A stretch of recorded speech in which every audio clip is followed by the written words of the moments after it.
Chapter 59. "My dear Lizzie, where can you have been walking to?" was a question which Elizabeth received from Jane as soon as she entered the room, and from all the others when they sat down to table. She had only to say in reply that they had wandered about till she was beyond her own knowledge. She colored as she spoke, but neither that nor anything else awakened a suspicion of the truth. The evening passed quietly, unmarked by anything extraordinary. The acknowledged lovers talked and laughed. The unacknowledged were silent. Darcy was not of a disposition in which happiness overflows in mirth, and Elizabeth, agitated and confused, rather knew that she was happy than felt herself to be so, for, besides the immediate embarrassment, there were other evils before her. She anticipated what would be felt in the family when her situation became known. She was aware that no one liked him but Jane, and even feared that with the others it was a dislike which not all his fortune and consequence might do away. At night she opened her heart to Jane.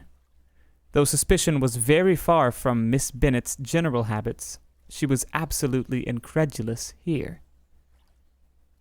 "You are joking, Lizzie. This cannot be. Engaged to Mr. Darcy? No, you shall not deceive me. I know it to be impossible." "Well, this is a wretched beginning indeed. My sole dependence was on you, and I am sure nobody else will believe me if you do not. Yet indeed, I am in earnest. I speak nothing but the truth. He still loves me, and we are engaged." Jane looked at her doubtingly. "Oh, Lizzie, it cannot be. I know how much you dislike him." "You know nothing of the matter. That is all to be forgot. Perhaps I did not always love him so well as I do now, but in such cases as these, a good memory is unpardonable. This is the last time I shall ever remember it myself." Miss Bennet still looked all amazement. Elizabeth again, and more seriously, assured her of its truth. "Good heaven! Can it really be so? Yet now I must believe you," cried Jane. "My dear, dear Lizzie, I do congratulate you.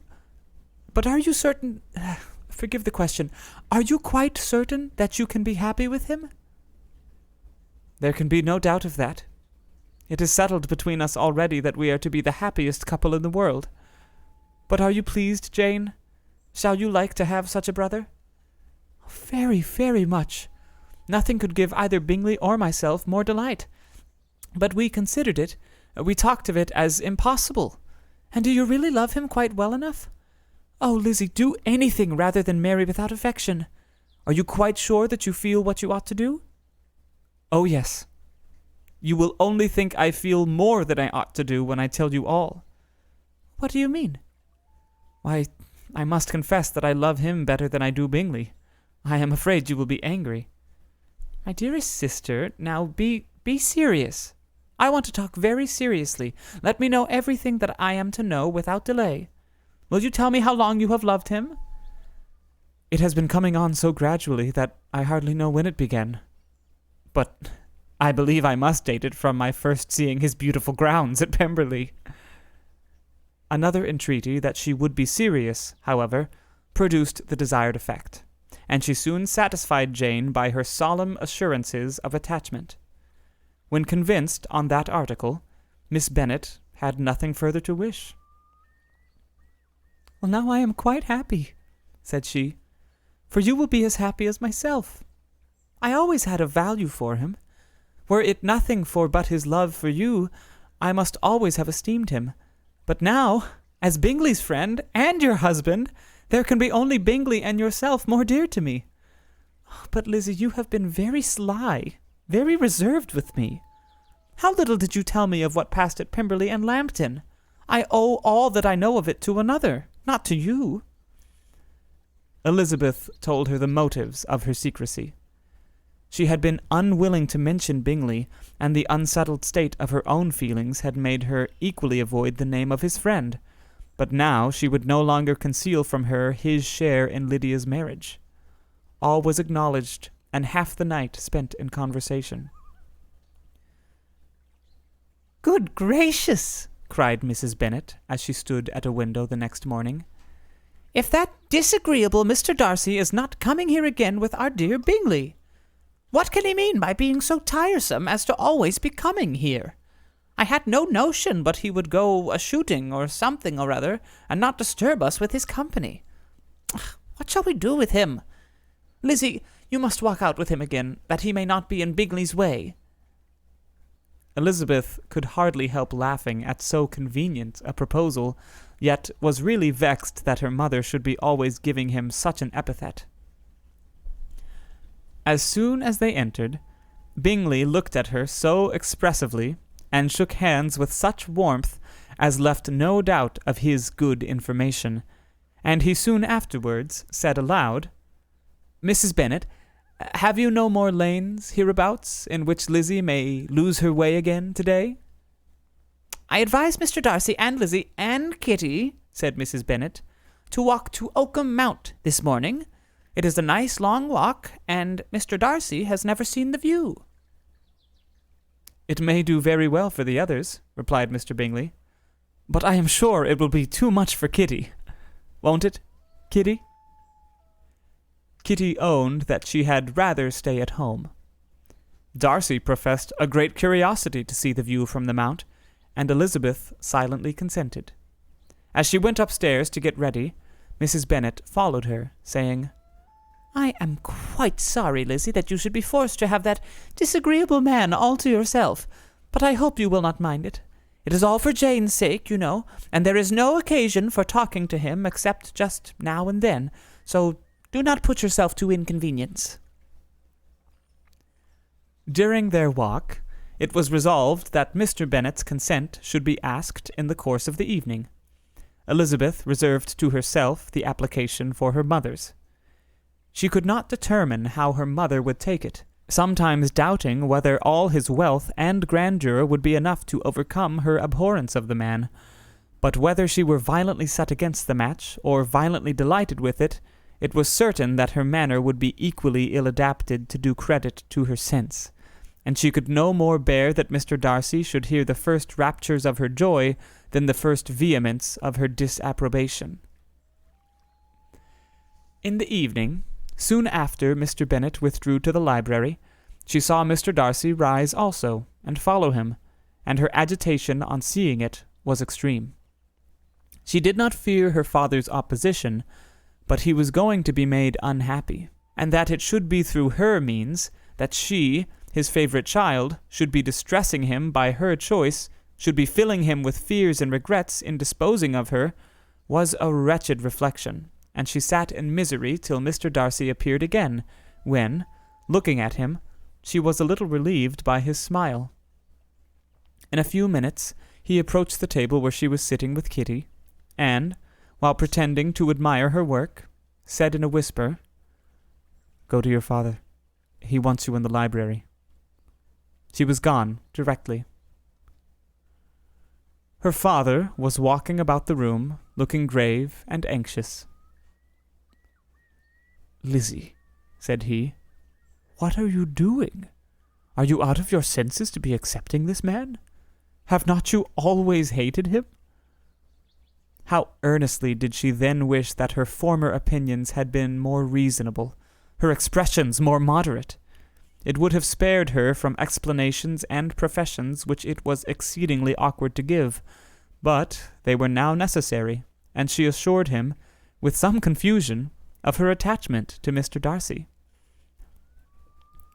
"Or, in other words, you are determined to have him. He is rich, to be sure, and you may have more fine clothes and fine carriages than Jane. But will they make you happy?" "Have you any other objection," said Elizabeth, "than your belief of my indifference?" "None at all. We all know him to be a proud, unpleasant sort of man, but this would be nothing if you really liked him." I do like him," she replied, with tears in her eyes. "I love him. Indeed, he has no improper pride. He is perfectly amiable. You do not know what he really is. Then pray, do not pain me by speaking of him in such terms." "Lizzie," said her father, "I have given him my consent. He is the kind of man, indeed, to whom I should never dare refuse anything which he condescended to ask. I now give it to you, if you are resolved on having him. But let me advise you to think better of it. I know your disposition, Lizzie.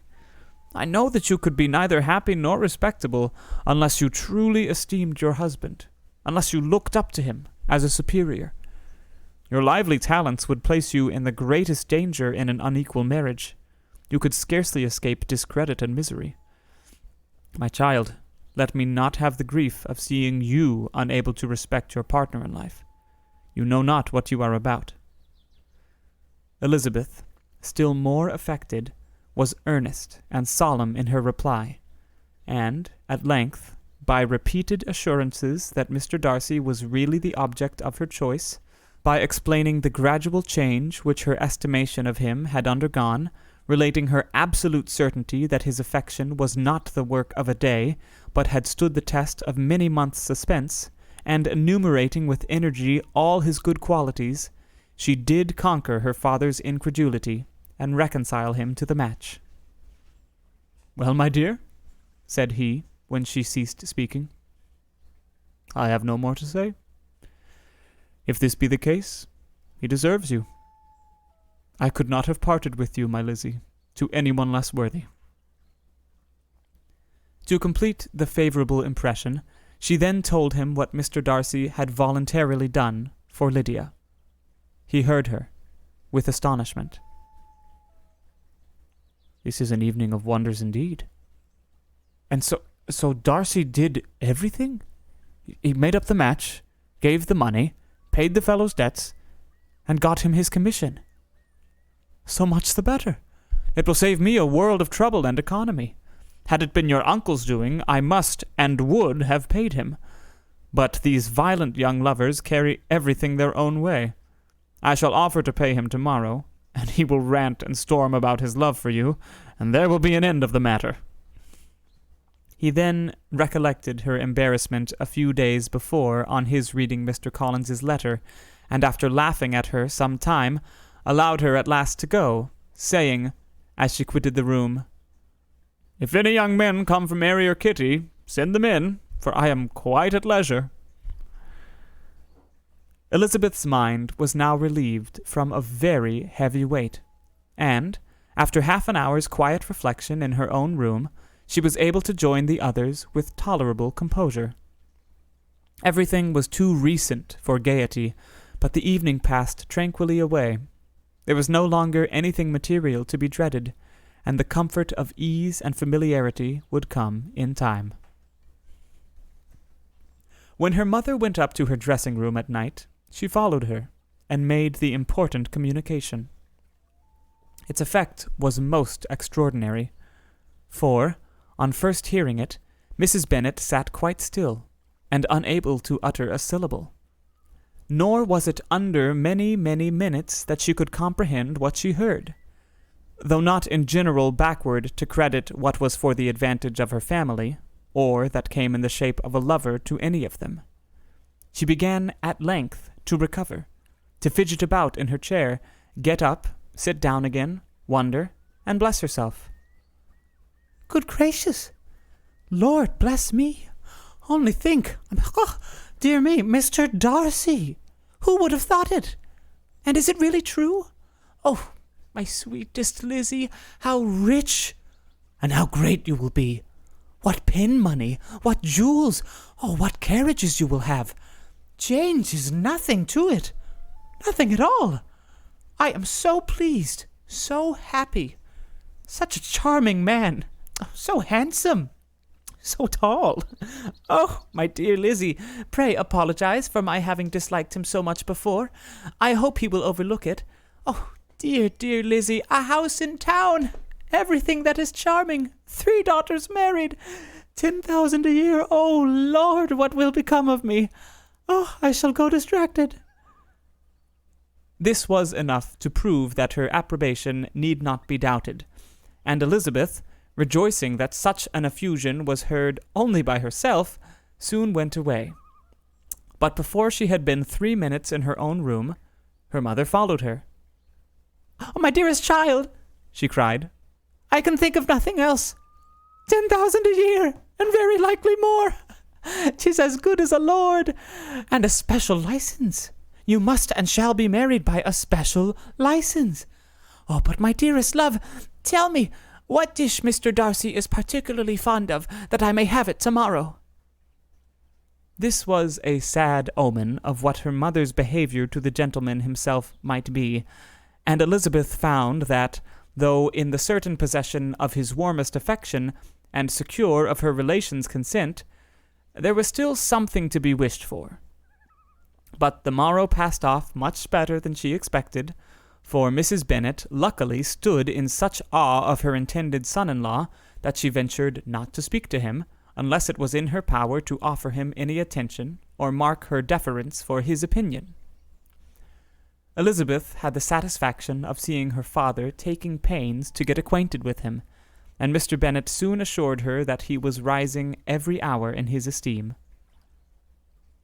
"I admire all my 3 son-in-laws highly," said he. "Wickham, perhaps, is my favorite, but I think I shall like your husband quite as well as Jane's."